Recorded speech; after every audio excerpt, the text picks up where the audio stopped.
All right. Yeah, Scott. I'm Aaron. I'm Jack. Nice to meet you. Scott was saying that his unit was too big to bring, so he's got pictures of it. No, they're not going to, so don't worry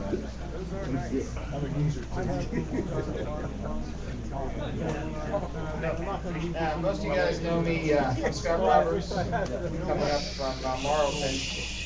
My show and tell was a little big to bring easily.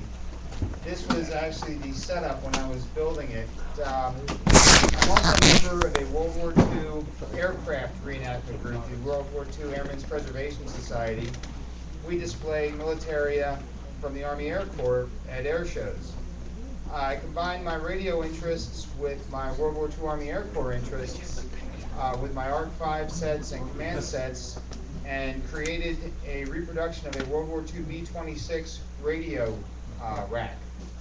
This is when I was setting it up, had it Clicoed together to test fit everything before I started the hard work of making all those holes strengthen.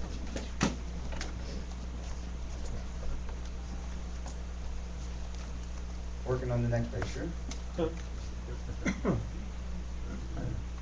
B-26 was the Martin Marauder made down in Baltimore. This is the compass, oxygen, and intercom, interphone control panel.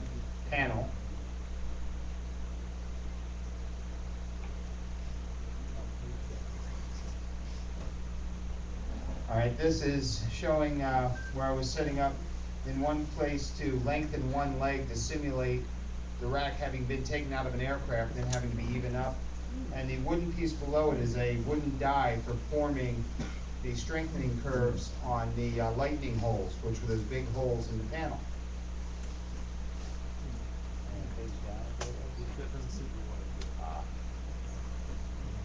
And this is the completed unit as it was displayed at Reading this year, at the Reading Air Show.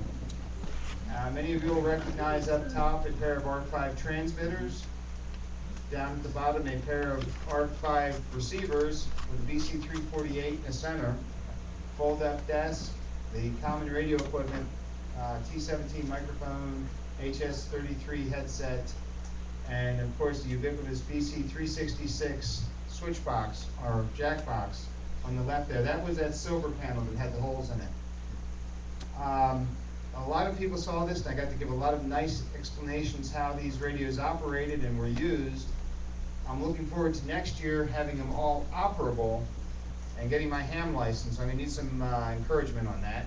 I keep trying to find places to take my general and, what was the first one? Technician class license. But every time I do, they stop giving them for some reason.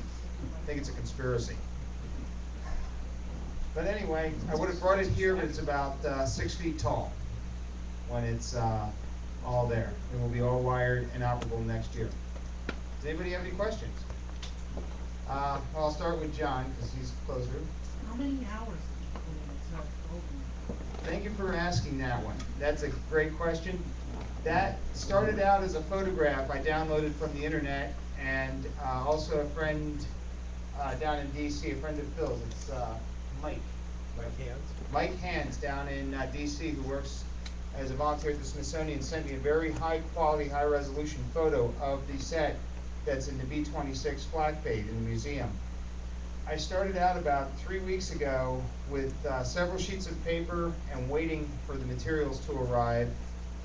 It was about 3 days, about 24 hours worth of drawing to come up with the drawings by hand with all the dimensions. Did all the work for that, and then probably about another 72 hours of hand building everything.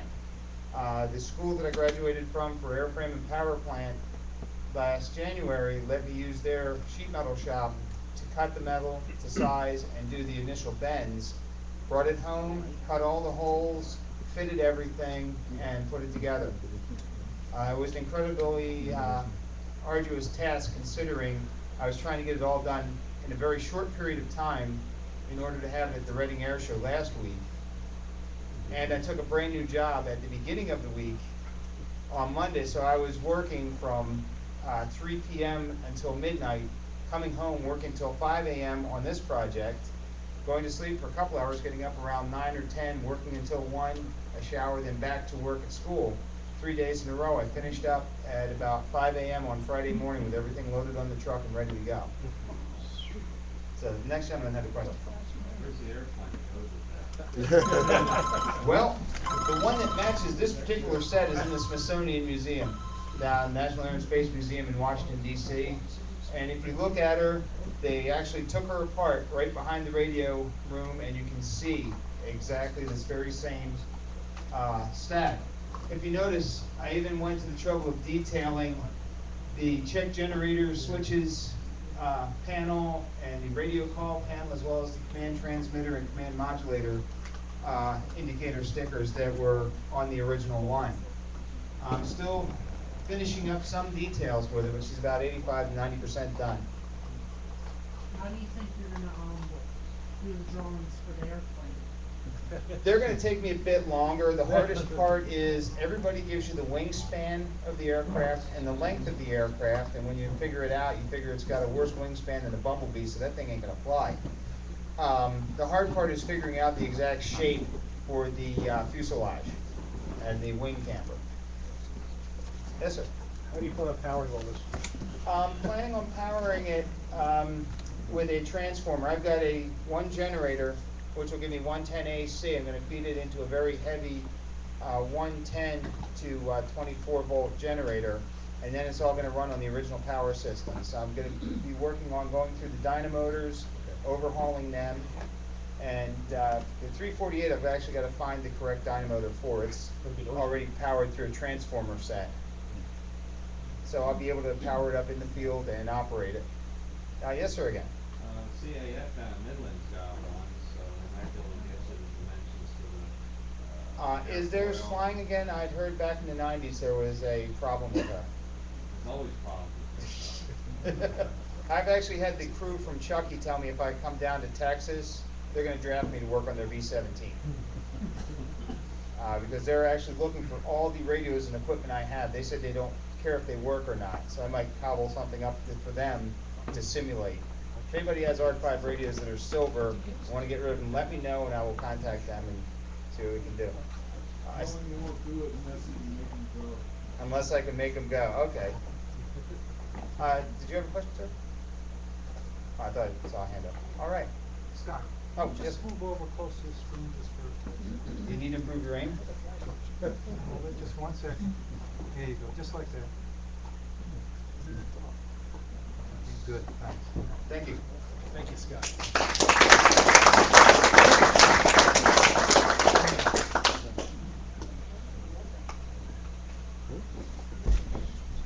Okay, let's start at this corner. I guess Ray, you're up.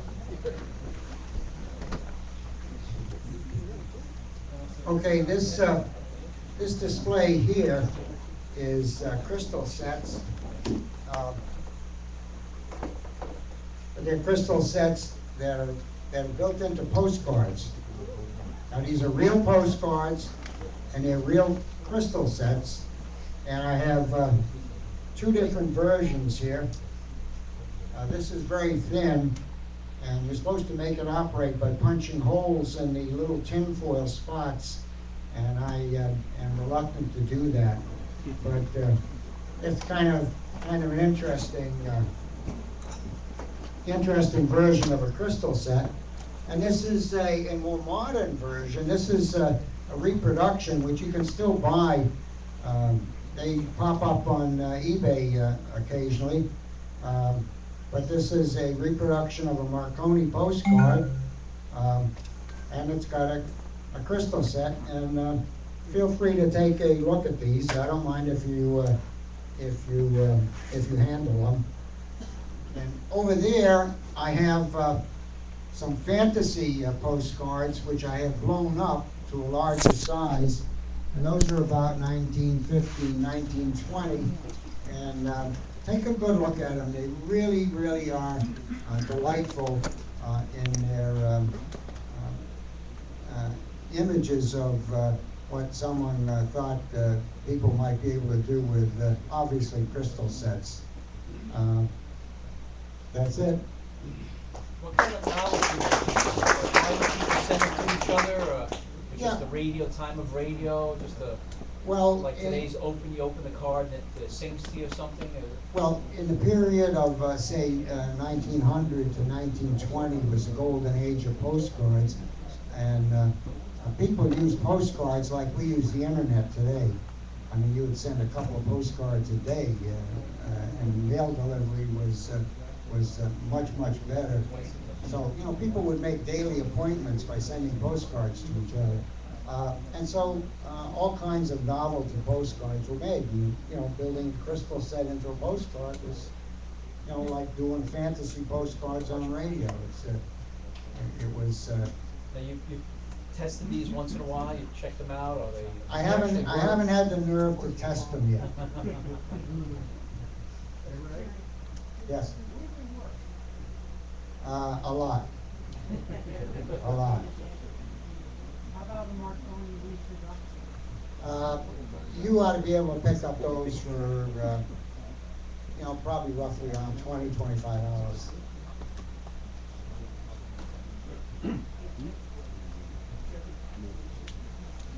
Okay, next.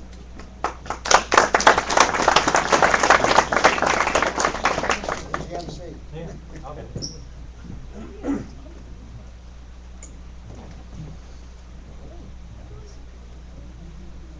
You all know me, no?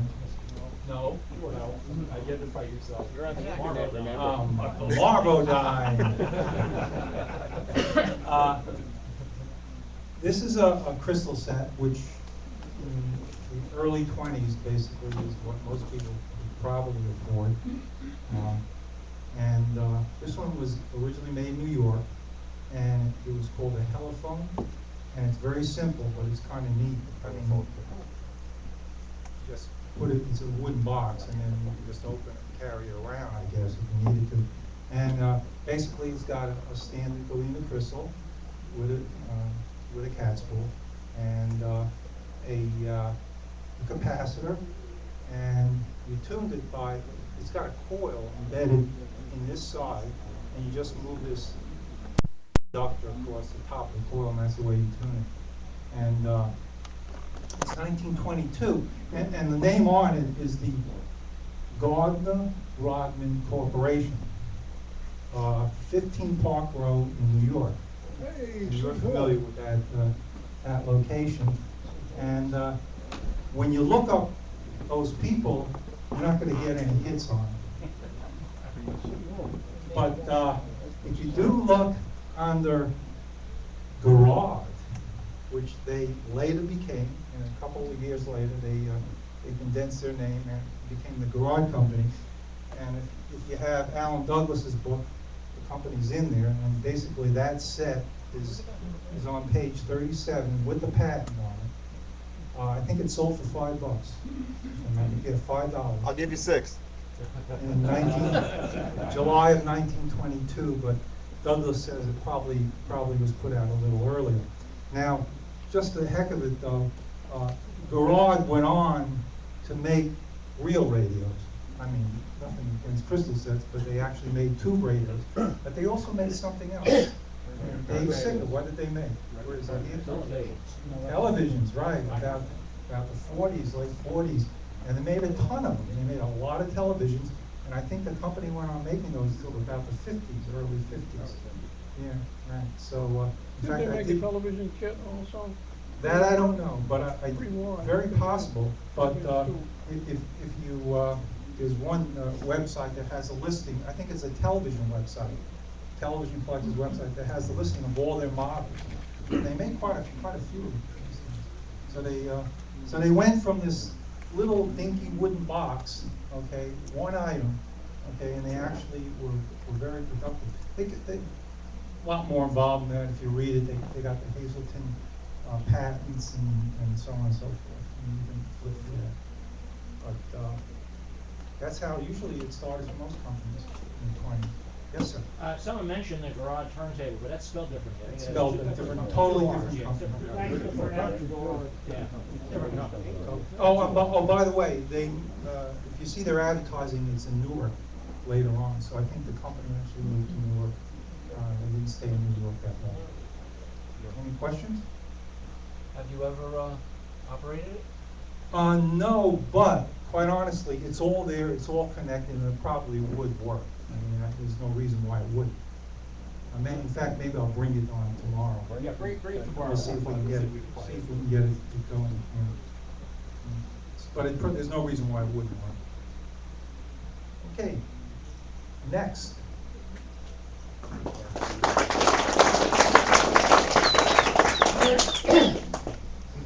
I'm Richard Lee.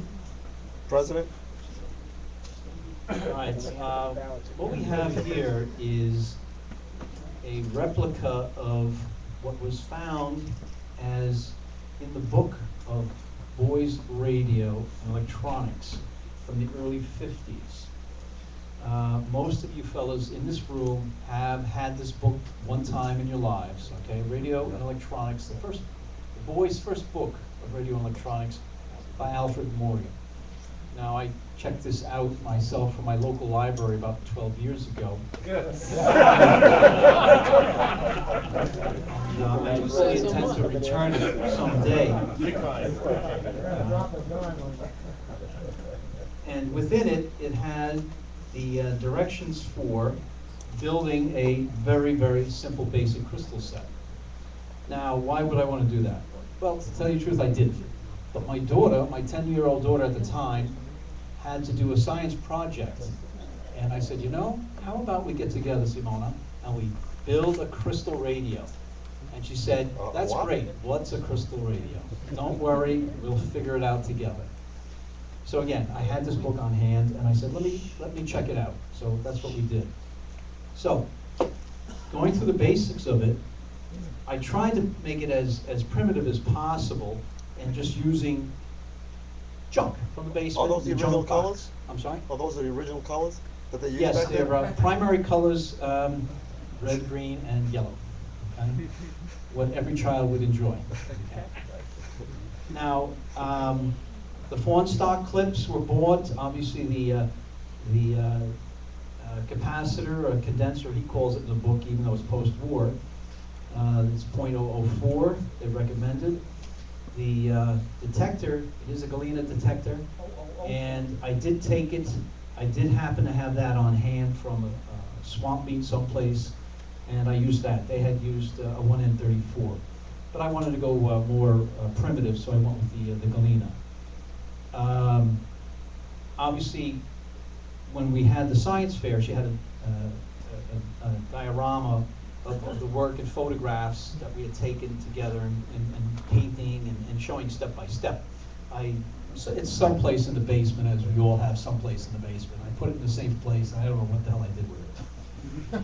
I did use phones, but I realized the phones, when the kids came up and the parents came up, in a noisy area, it was useless. So I went out and I bought one of the Radio Shack amplifier speakers, which everybody should have one of these. They're fantastic, you know, $12, $13, and they do the trick. Because this way, almost everybody in the room could hear it, and they work really well. So I hooked it up that way. Again, a wooden block here, a piece of a banister there, a piece of plywood that I had on hand, the little cutout here that meant nothing, just to have it. We painted with green and, you know, like I said, primary colors, paints that my daughter had in her paint box. Some screws, wire, hookup wire that I had. Very simple to follow. We did the explanation. It was a big hit. Everybody enjoyed it. It was the only one there. The amount of turns of wire, the magnetic wire, I had on hand. It's funny, when you read the book, it does not tell you how many turns to use. It tells you how many inches, 4 inches minus a ½ inch on either side, and that's the amount of number 26 wire you're going to use. Some wire. Some wire, right? Which is, okay, all right, let's do that. And that's what we did. To my amazement, to my absolute amazement, believe it or not, this radio, we'll call it, is resonant in the lower broadcast band. I can pick up about 5 stations on this radio. All right, this arm here was a piece of a shelving unit that you would just plug into the wall, and I just trimmed it a little. I had a Bakelite top of a battery. I used that. Underneath, it's not running along the stainless steel rib, I have a number 14, number 12 wire, actually copper wire underneath, it's glued into place. So it is copper to copper. Now, this configuration, not being round, it actually works out pretty well, because once you put you wind the magnetic wire, you just go over with a piece of emery cloth, sand cloth, and you're down right into the copper, okay? And, just by tightening this, it works very well. Just stay out of the circuit, just by holding it, and just stay out of the circuit with your hands, and it works very well. I'm amazed how well it works. To the point where I live fairly close to New York City, and I was overhearing what Al was saying, where he now lives close to New York City, and I have a very long wire antenna, but before, with the amp all the way up, without the antenna hooked up, I was actually picking up a WOR on it. I mean, it seems amazing, but it's true. So it was a lot of fun. It was a great project, and it's a great thing to do with the kids. And thank goodness we have Al coming up with this idea. And the more kids, the more young people get involved in our crystal clinics, the better. But it was something my daughter and I were able to do, be it that she's young and she was agreeable to it. My son, who is 16, 17 now, could care less. But she was more agreeable, so it was a good time. And again, the book is great. I've seen this book so many times, and so many people have mentioned it, and it brings back memories of so many people when they were younger. And by the way, I guess because of nostalgia, it goes for a lot of money on eBay. It's amazing how much you have to pay for it on eBay. Yes, there's the advanced. There's boys 2, and I think then they go right into heavier electronics too. Is it more than the penalty you owe on the book there? I'm waiting for Amnesty Day.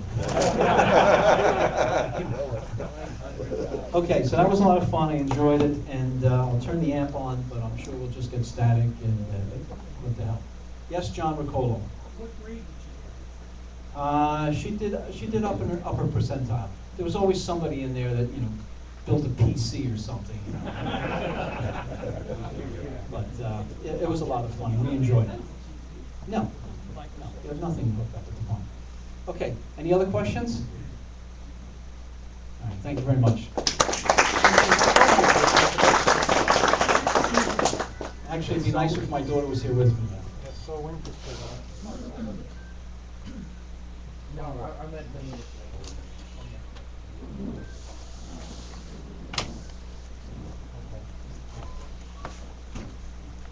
Sounds good. Who's next? The Mangala. Yeah, our Texas club members next. Here comes Sky Pilot. Yeah, I want to fly that B-26.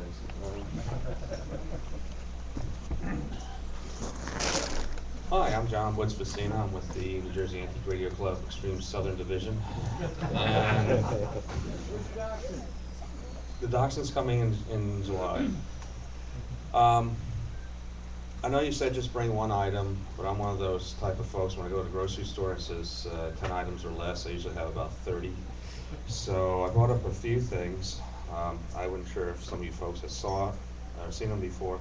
One is this little Mengel crystal set. I purchased this in Fort Worth, Texas. There was a huge auction where a gentleman had amassed a huge Victorian home and several storage units of TVs, jukeboxes, you name it, he had it. Retired at 60, and he permanently retired 4 months later. So his children, who were 22 and 20 at the time, he was being a divorcee, decided to auction off all this stuff. And it took several auctions to do it. This is just one of them. I always wanted an early crystal set, and they always seemed to be out of reach, but I wanted this. And I'm not a total expert on radio, but you can see just it has 2 coils and 1 coil that goes between, and it's just a very simple set.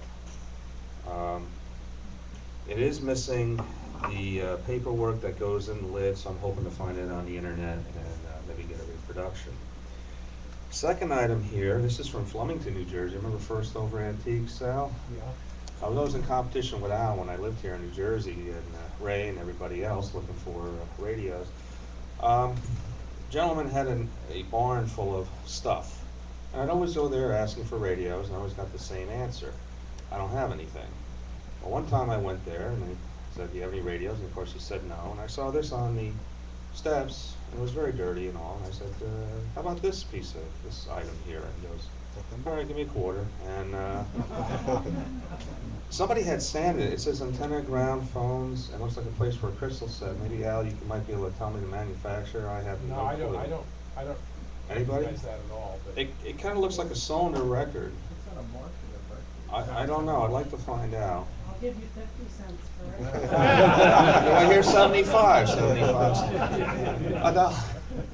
cents. So I've had this for a while, and I don't want to booger it up. I'd like to try and find out what it is and try and get as close to hardware, because I don't want to enlarge the holes. I'd like to find somebody who can ink, put the labeling back on it, maybe just lacquer it.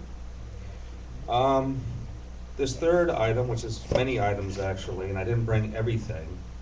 About 5 years ago, I went to the Lambertville flea market at Oh Dark 30. I actually dragged my wife along with me, which nearly caused a divorce. But anyway, I was trying to beat some of you folks there, and I saw Ray and Edith actually waving to me as they were leaving. But it was one gentleman that drove up in a large flatbed truck, and in the back was a Zenith black dial radio.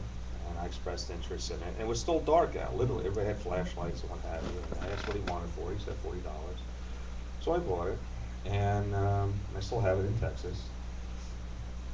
And as I was taking it, this one man was in front of the table. He says, hey, what about this crystal here for a crystal radio? That's a radio. Aren't you interested in that? I said, what crystal? And he said, here. I said, well, you saw it first. Do you want it? I said, no, I don't want it. I don't collect that junk. So I looked down, and sure enough, there was a box, and it said the Foot Little Giant Galena crystal. You know, ABC, a radio Foot, the Foot Mineral Company from Pennsylvania. Right? A little box, and you open it up, and it has a little crystal in it. It's mounted in a little lead, and it has a little paper all about it. Right? So here's one of them. But wait, there's more.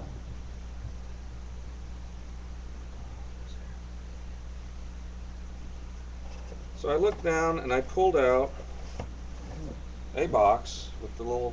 Oh. Nice. Not one. Not two.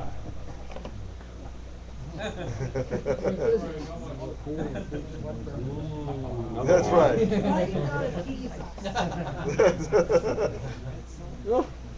Another one. Oh, you giving them Nothing up my sleeve. Actually, I left one of the sleeves at home because I didn't think I could fit it in my bag to bring it up here, and I gave one to Ben Tung a couple years ago for his birthday. You know, he's into crystal radios, and I thought it'd be nice to test something from long ago. But here's the thing: this gentleman that I bought this stuff from, his grandfather was a truck driver. For the Foot Mineral Company, and he drove the truck that, you know, from the mine, and they would process the crystals, the galena. So here's a Chox vitamin filled with, you guessed it, there's more, and here is chunk. It says the Foot Mineral Company, Philadelphia, PA. I asked the gentleman what he wanted for all this. I remember I have a lot more at home. I have a few more bottles in another rack. You're cruel, John. I don't think I better tell you. I'm not going to Come cause a on. riot. I said, what do you want for this? I was bracing myself because I said, oh, this is going to cost it's $40. So that's what I have. So I'll donate a crystal or two if you want to try tomorrow with your. We'll have an auction afterwards, so. Okay. One box? Wait a minute, there's one on the bottom here. But anyway, this is what I could get on the airplane. I'm sorry I didn't bring the Dr. Pepper. I'm sorry I didn't bring the Dachshunds this time. And living in Texas now, what's a basement? They build houses. They live in an area where there's tornadoes, and and everything's slab houses. There's no basement. So what do you run to? But anyway, this is what I brought up, and I hope you enjoyed the presentation. Thanks for having me. Good to see you.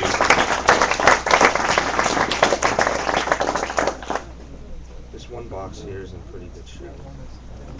Yeah, this one. I'll just hold it like just like that. Just like that. So it's crystal. I passed a couple around. I hope they would come back. Leave it up there. Box will break. As an aside, maybe we should turn off the camera for this. I had this on display in '03 at the convention in Mesquite, and I got a little ribbon for it. And I walked in afterwards, and I noticed that some of the crystals were missing. And I called one guy who was, "Oh, I was just looking at them, you know. And, take the rest out of your pocket, please." So, we trust you folks. Did you get them all back? No.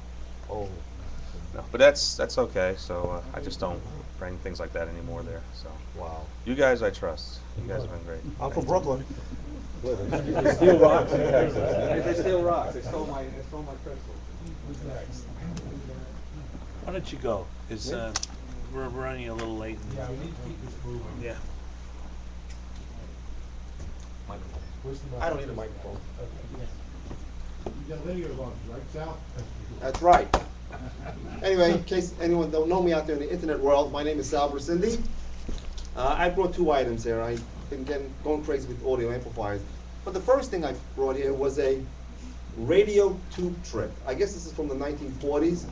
It's a little like pegs and four holes, as if they were tube sockets. What you do is you would have to get the black side down in the holes, and you just keep shaking this box until the tubes plug into their sockets. Unfortunately, it's not a real radio, so it won't play, but it's a fun little game. Yeah, it does. The holes to the right side. Like, did it until I got all four in there.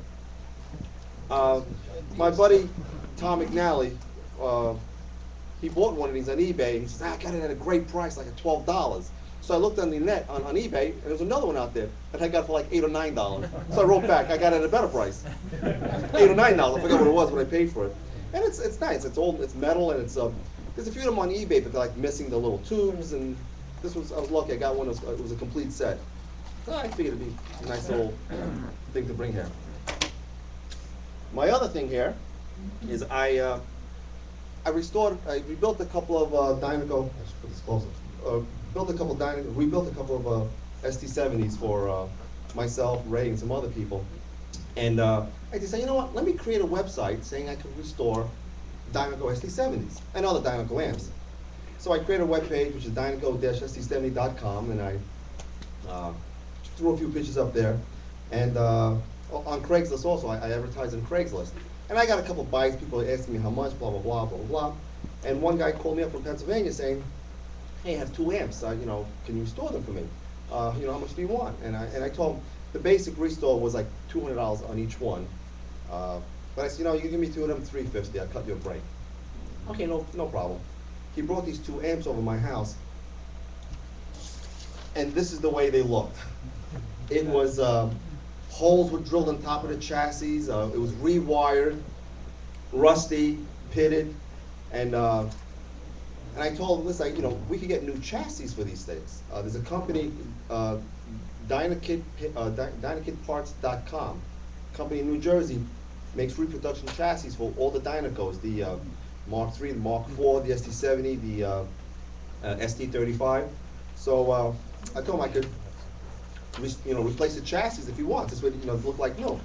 And he says, how much is it going to cost? So, I sat down there, and I'm probably earning like $2 an hour. How long does this take me to do this? Because the transformers, I mean, of course, you have to take everything off the old chassis. So you have to unsolder everything. It's all cloth leads, and a little bit dry, so you have to be careful you don't break them. Then I took apart the transformers. I got pictures here, the end bells, and every part I gave 2 coats of primer and 2 coats of semi-gloss Rust-Oleum paint. Put them together. I bought a complete screw kit, all stainless steel screws, The chassis is stainless steel, polished stainless steel. It's an identical reproduction that Dinoco did from the 50s through the, I guess, the 70s. Chassis is $125. And comes with the base also. And I mean, the guy wanted the upgraded RCA jacks and da-da-da, and so I gave him the full gamut.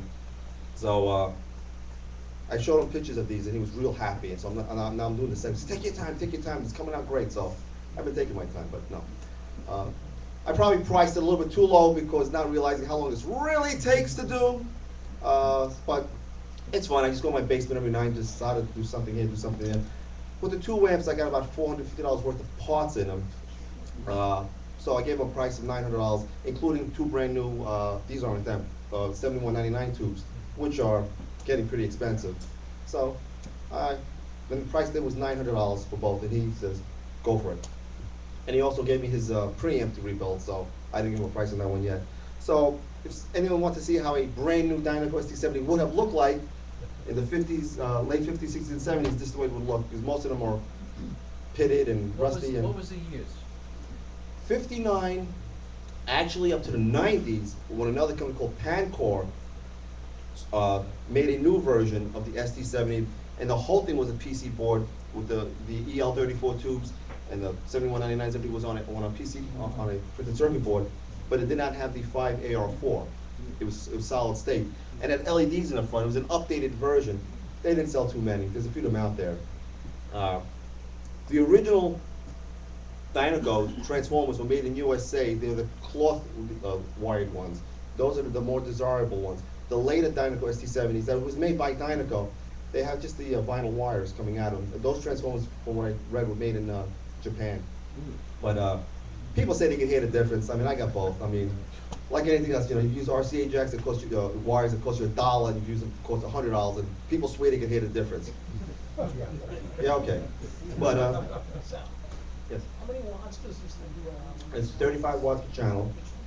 I put it, the original quad cap was 30, 20, 20, 20 microfarads. This new one is 80, 50, no, 80, 40, 30, 20. And I connected the 80 microfarads to the tubes, for the B plus for the tubes, because what happens is, I guess back in the 50s and 60s, there wasn't a whole lot of bass out there.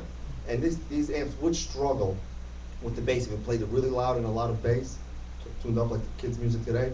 So this capacitor here gives it that little extra reserve. And some people also tag on another 50 microfarads underneath. I mean, curve. The capacitor resistance, the way this thing is laid out, that's part of the B plus supply. Yes.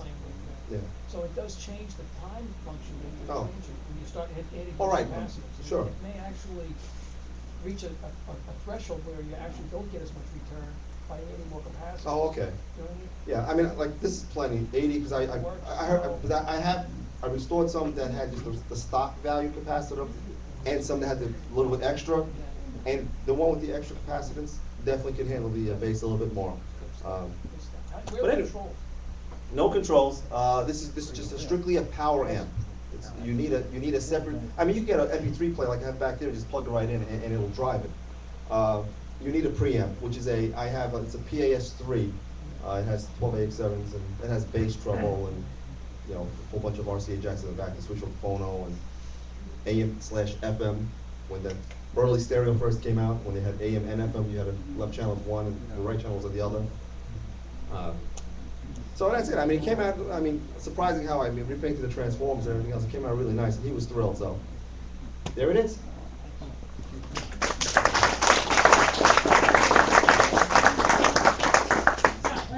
Yep, oh, questions. These are EL34s. These are Russian tubes. These are not the... The reason I'm asking is I took a look at before. What kind of results are you getting? You know what? I'll be honest with you. Again, you get people who roll tubes and they'll try the 68.7s. They're, you can put in 68.7s also in here. EL34s from Millards, or I tell you what. To me, my hearing, my upper frequency is gone, and this year especially. So I really can't, hear the difference. But people swear when they tube roll, they'll put it, oh, this one's more dynamic, this one's better mid-range, this one's better than. Those guys are all delusional. That's right, they're all delusional. Funny enough, There is a difference there. The tubes individually respond differently to bias. Right. You would want to put the tube in and then set them to the distortion. Okay, I mean, Dinoco, if you look in the front, on this tube socket, I think it's pin 1 and pin 8, you put your meter and you measure, you have to adjust the bias controls on top for 1.56 volts. And that biases the tubes at 50 milliamps each, left and right. You know where that number comes from? Yes, it was from the original carbon cell battery, was 1.56 volts. So what they did on the cathodes, they put a 15.6 ohm resistor, so what you're measuring is the voltage drop across that and gives you 100 milliamps. Yeah, there were no DVMs in the. Right. Hey. And I mean, you could bring down the bias a little bit just so you save the tubes, they won't get as hot and everything else, but quick note, I advertised on Craigslist, and I had some people calling me up and said, hey, do you do this? Hey, do you do that? One guy had a pair of, I forget, electrodynamic speakers, if I could fix them. I'm like, nah. He goes, you know what? I'm moving. I got some crap if you want. I got a bunch of speakers. I got some tube amps. I'll be right over. Before he hung up the phone, like I was knocking on his door, I said, how'd you get it? You're like 20 miles away. Well, don't worry about it. And then you got mugged when you got there. No, actually no. And he got some nice Fisher speakers, the old Fisher speakers, not the new crap that, from the 60s. And he gave me a tube amp and some other stuff. And also another guy wrote to me and said, hey, listen, I have this whole setup, do you want to buy it? And I looked at it, and he wanted 500. And the chassis was like all pitted and everything. I said, forget it, it's just too much money. So I offered him less, and he accepted. So I'm actually going to sell that amp. I just wanted the preamps. And when he wrote to me, he said, no, I want to sell all three. I'm like, but I just want the preamp. I want another preamp. He said, no, you got to buy all three. So the way things going out, it had some Millard tubes, so they went on eBay. So I already made like $150 on those tubes. So all I have to do is really sell the amp at a certain point, and I got a preamp and a tuner for free. That's what I'm working out on that. So are you running matched pairs? yes, they all matched pairs. So when you buy them, I usually buy them as matched pairs. Yes, I'm a Hickok 539B. They're matched. So. How much? I'm sorry? About how much are? You get them anywhere from $40 for a quad to like $90, $95 for a quad. I bought different, I bought some 68.7s, ElectroHarmonix, that's in my amp that I use every day at home. And they sound great. I mean, they all sound good. I mean, unless the tube is like dead, there's no emissions, it sounds good. It really, to my ears at least. So, anyway, thank you. Any more questions?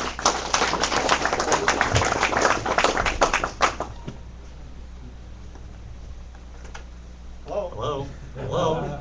RCA Camden. This is Alex Magoon from the David Sarnoff Library, and we have here in the museum the Sarnoff Office Suite, which is a reproduction of David Sarnoff's office up in Radio City. And it's got a desk, but there's no telegraph key in it as there was in the original, and nor was there a telephone until I acquired this one on eBay a couple months ago. It's a little puzzle. I'd never seen anything like it. It's made by Stromberg Carlson, and I expect this is probably 1960s. The photographs of Sarnoff's desk that we have here in the library on the website are from the 40s and 30s, and they're an earlier model telephone. I don't think this came from Radio City, but I don't know who in RCA had RCA telephones, and this is going to go on his desk for that purpose. There you go. Lips? But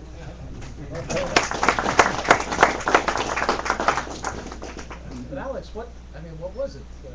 Intercom, or is it? I assume it's an intercom phone. There is no dial. It's got the meatball in the middle.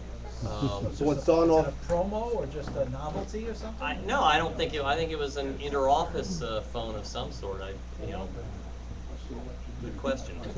It came from Ohio. That's where the seller was, and no idea. On to you. My name is John Acacia. I had this thing up here before about 4 years ago, and it got some mention. This is a talk radio. It talks. Now, you put it on a station and the lips move. And here we are in the dead building, it's radio dead, and I don't think we're gonna get anything out of it, but we're gonna give it a shot. Does it sing? It does everything. We're gonna try and get a station on it. What are you gonna hear? I didn't think we're gonna hear that. We are in a radio club and nobody has a transmitter? I got a cell You're- phone, I can call it.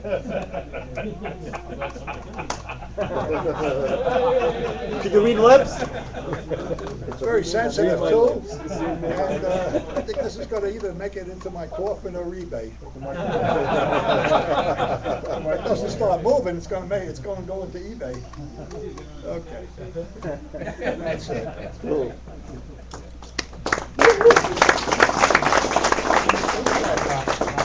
Score that on in the top on 42nd. Did you? You did? For $1,000 or less? With other items.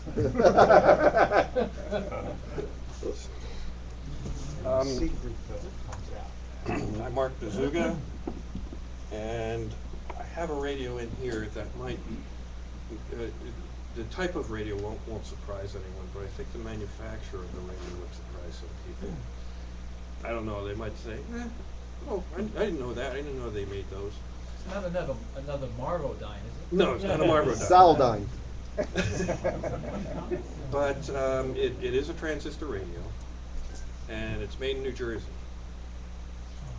And the manufacturer, you'd probably be surprised that they made this. And I think it's the only one that they made, the only model that they made. There's only one Sam's folder that has a transistor radio from this manufacturer. So, any guesses? Nope. Edison? Nope. Timex. Nope. Lionel? Nope. RCA. RCA? Entenmann's. Dumont. Dumont. I do, I have that exact reason. They made two of them. They made two of them. This is one. But it was in pretty sad condition. When I Dumont got it. transistor, nice. Yeah, Dumont transistor. Of course, I got it on eBay. I was the only bidder. Nobody else bid for this. Let's see if I can find the original eBay picture. Yeah. It's kind of crusty. The grow cloth was gone. I have a little sample of it here, and I got something which was a good substitute, not really the original grow cloth for it. But I got it as a sample from a grow cloth manufacturer, and it was white with gold flecks in it, which the original was like a brownish or beige with gold flecks. And I thought, oh, maybe I can dye it somehow. When I got it home, I was going to try a few things, and the best thing was using the same boot polish that I used for the leather. Gave it pretty much the same color. So that was one of the hardest things to find, because I was looking all over for something that would match it. It's a plain grow cloth, but anyway, 6 transistors in it. You have a feeling what year this was? 1956. There are a couple of date codes on it's later 1956 actually. They have sockets, yes, and 6 C cells. It's got a model number. What's the model number? The model number is a model 1210. It also goes by a chassis number of RA902. That sounds more impressive. That number. And you have the label here which says Clifton, New Jersey, and I also had the original manual that came with it, which also has the schematic on it, and that says Patterson, New Jersey, Dumont Laboratories. You say it? No, that was Patterson, yeah. But anyway. But it's definitely the same, Allen B. Dumont. Allen B. Dumont, it is. There's their logo right there. It's on the front. And let me turn it on to see what we can find. You know what we have to do? Make a permanently put a transmitter together. This place, you're not gonna get anything in this place.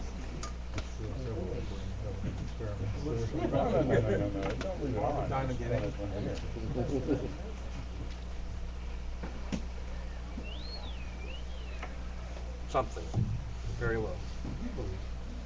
Didn't work outside? Oh, yeah. I see the lips moving on John Acacia's.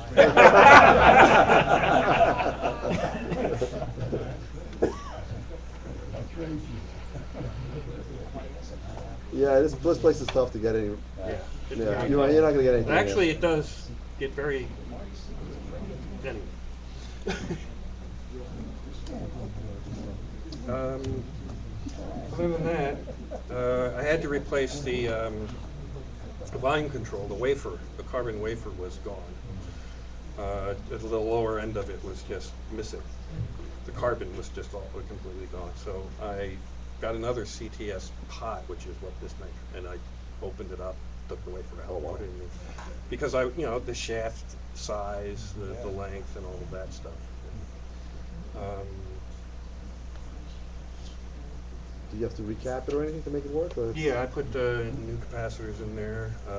There was also one of the final IF transformer, the detector stage. The mica cap was gone, so I had to mount the cap underneath of it. I actually had to rip out most of it so it wouldn't. The dreaded mica. Yeah. And that's pretty much it. Any questions? Your assumption is correct. Only actual Dumont transistor radio is very rare. They're very rare. I got it for $10. They made a tube radio that is physically Yeah, a little larger. it's a little larger. I've seen same those. layout. Yes. And shortly thereafter, in 1957, they were bought by Emerson. Yeah, I think Emerson. And there are Dumont transistor radios that are nothing more than relabeled Emerson 747. So those are extraordinarily rare. Goodbye. Thank you.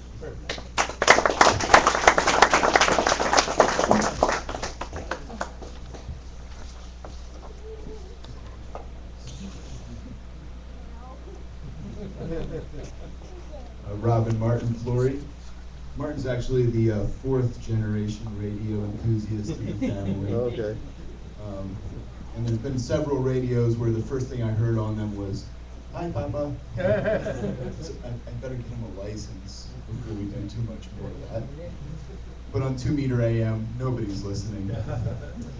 I brought one of my grandfather's radios. When my grandfather was 14, he asked his physics teacher, high school physics teacher, for help building a crystal radio. And he said, "Leslie, we live in Kansas. You're not going to get anything on a crystal radio. Build this one instead with a 201A." So he built a regenerative set with a 201A. So this one is not his crystal set that he built. This is his Areola Junior that he bought just as a curiosity later in life. It's a nice example of one. And I've got the senior too. One of the kind of interesting things about this crystal set is it has 2 minerals in the detector. And I've forgotten, since I looked them up, I didn't have time to look them up again this evening, what the 2 minerals are. But it's not the typical galena and a cat's whisker like most crystal sets have. That's it.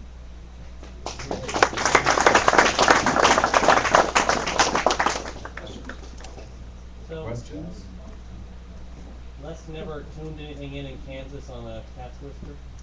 I don't believe so. I have tuned stations in, since everybody else asked, well, did you ever fire it up? Yes, I put an antenna on it and received stations just fine. The crystals needed a good bit of cleaning before that would happen.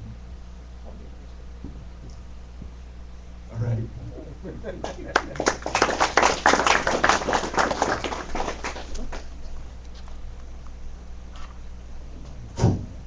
My name is Juan Heskes, and many of you know that we have these homebrew contests from time to time. And this past year, I had a chance to, I don't know why I did this, but I had the hots to build a boys 2-transistor radio, right? And I knew that these had been done with kind of a reflex circuit. So I did a search on the web just to see if there were any circuits out there, just to get a feeling for how they worked. And lo and behold, if you do a search for Night Kit, 2-transistor, whatever, you'll get the early 60s circuit. Somebody posted one. And apparently they made these and sold them, you know, to people through the catalog for, I don't know, about 15 bucks back in the late 50s, early 60s. It used 2 transistors. They're not identified in the schematic except with a part number and a date code. That didn't mean anything to me, but the schematic is pretty easy to follow. And so I decided I would give it a shot, and the result was this little wonder here. And bottom line is that you can make a fairly decent 2-transistor radio. The reflex circuit is tunable. Not in this building, but outside you'll get a few stations. It's actually pretty selective depending on how much volume you feed into the circuit, because that kind of acts like a regen in a sense. You'll get a little squeal, a little feedback. The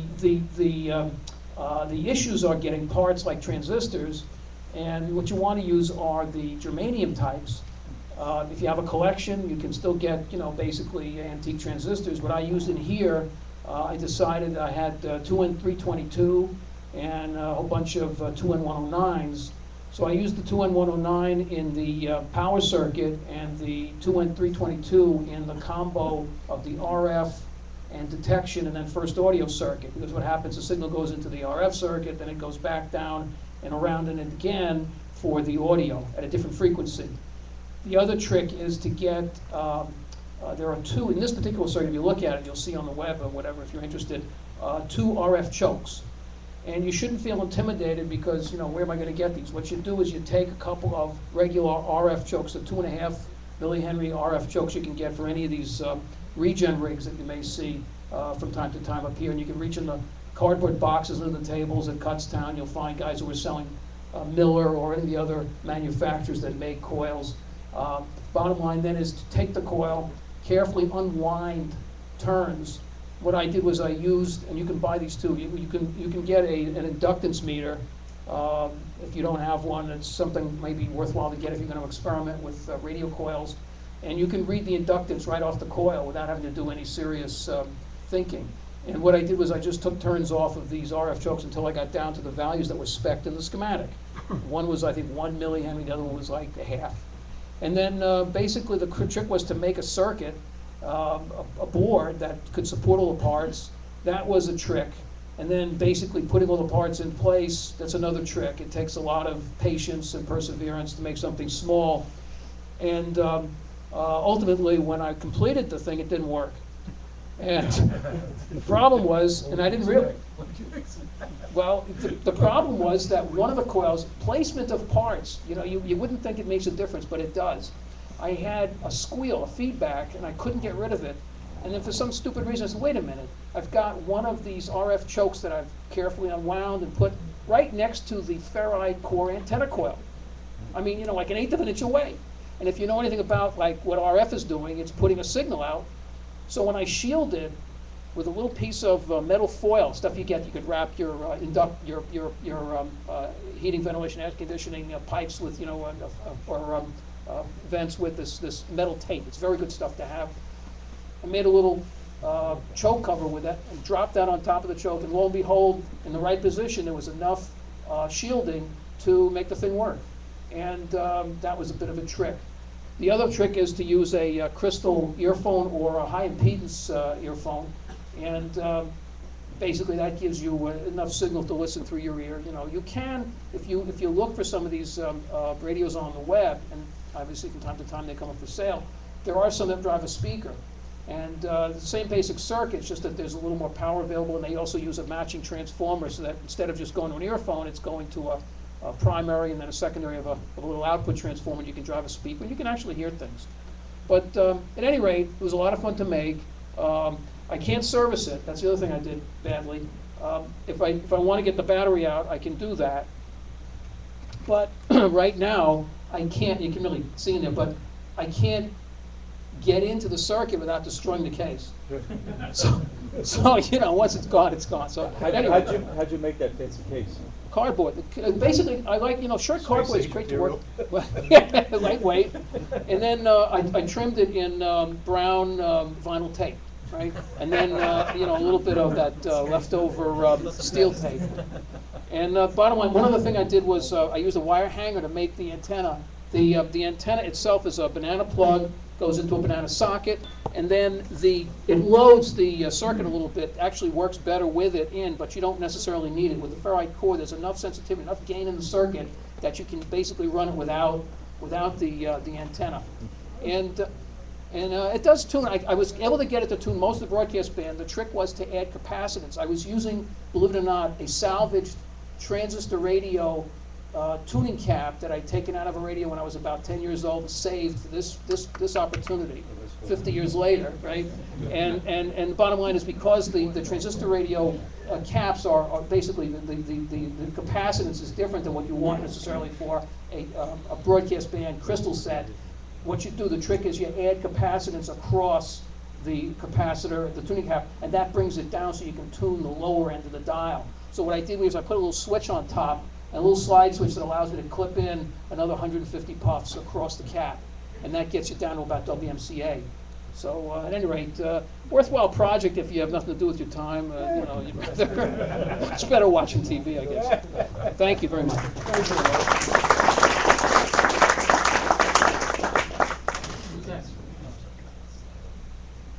Hi, I'm Angelo Napoli.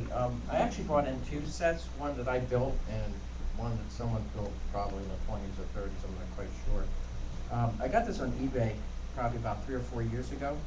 And what's interesting about this particular one is on the left-hand side here it has a tuning capacitor, and on the right it has this big variometer to tune it. So it actually tunes in 2 places. It uses a whisker, cat whisker, and a germanium base. And I actually got this little can. It's standard, special, made in Newark, New Jersey, and has the crystal in it and the cat whisker to go with it as well.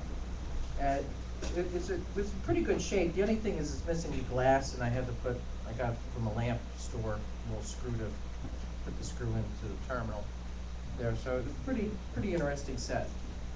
And then the other set I brought in was one I built a few years ago. It's based on a circuit in this book. It's a very good book, actually. It's called Radio Receiver Projects You Can Build by Homer L. Davidson. And what's nice about this, it has crystal sets, it has regenerative tube radios in it, transistor super heterodyne receivers, IC chip AM radios. So like almost everything's covered in here. So, you know, at different levels of, you know, construction techniques. So it's something that's pretty cool actually to use if you can get a hold of it still. I bought this in the early 90s, so I don't know if it's still available.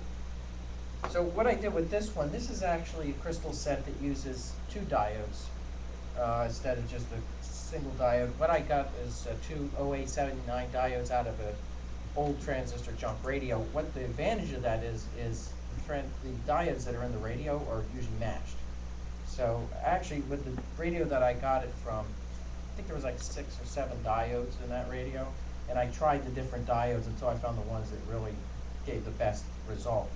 And what it is, it's a coupled circuit. You have first an antenna coil that's switchable like every 5 turns, so you can change the inductance that way. And then 2 tuned ends on the secondary, one for each of the diodes. And then it's a dual gang capacitor, so you can tune across both of those tuned circuits. And those are also switchable every 15 turns. So what the good result is here is I was able to tune anywhere from AM to probably 6 to 7 megahertz shortwave. And it comes in pretty strong. And another trick I did too is you get 2 crystal headphones and put them together. So this way they're like headphones, but you get that extra sensitivity. My preference, and you know, it depends on what you like to do, but these tend to be a little more sensitive than say, magnetic type. And that's pretty much it. I put a couple vintage extra knobs I had from it, and put it in a wooden box. Thank you.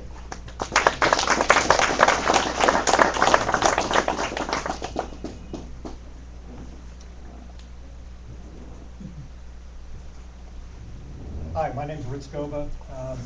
I've got a pretty ordinary AA5 radio, but the way I got it and the time it took me to get it is kind of a testament to networking.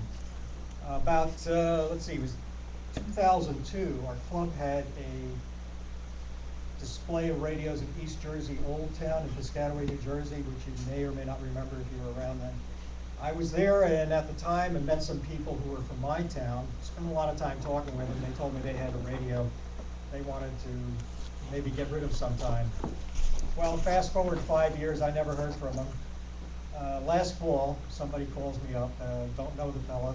He says, clearing out in the state, I've got a radio and would you be interested? And I tell him it's a small radio. I'm not interested in consoles or anything. I don't have room or to back to haul them around. So I didn't think about it. He's close by. I said, all right, I'll come down and see it. He brought it and I looked at it. And this is the radio he gave me. Uh-oh. You're gonna be cruel to us too, Rick. Start with a C and end with an N. Oh, This radio works. It's as found. This is what he brought to me. I bought it from him. And inside the box was this brochure with my name and phone number written on it. Those people 5 years earlier had written down my name and phone number, let it sit in their garage. This radio was sitting there, and finally their son ended up selling it to me. And networking works. Nice. Look. C catalog. So in other words, You hold it. You hold it. You want the side view? It matches your shirt really nice. No, not juggling it. Brand new for Father's Day. What's the top look like, man? You gotta get the full effect. Yeah, the top is. Yeah, this has got, I don't know if you can see it, it's got a yellowish marbling in it. A lot of these are dark green. This is, I think to my eye, more unusual. And you'll see it present on the edges as well with the yellow. And it's in the knobs. You'll have to come and see that yourself up close. That's it. Yeah, ask away. Okay. I have one, something like that in Advo. And I never thought very much of it. I restored it and cleaned it and all that. You want to sell them? I may. See you in 5 years. But it's sort of a light background and it's got sprinkles red and green. And it almost looked like somebody did little dots of paint on it. It was like an imitation marble. I would say that's Plascon too. I've got another radio that's Plascon that I had in here one time, but I've seen them with those sparkles. I think Marty told me about it one time too. It's an Admiral. It has no, that's all it has. It's Admiral, no model, no serial, no, it's just. Couldn't tell you, I don't know. I'm gonna clean it and that's what it Go ahead, John. That's That's as I found it. I just buffed it before I came here tonight. That's all I did. That's as found. So he told me his father had it on a workbench in the garage, and it just sitting like that. And this is not far from my house, and I was amazed that anything like this was in my town. Hey, well, short trip. I'm afraid to ask you, but how much? How much what? How much did it cost? Oh, I never reveal that. I usually go to garage sales. You know I didn't pay extreme amounts. You willing to pay? That's it, unless you have other questions.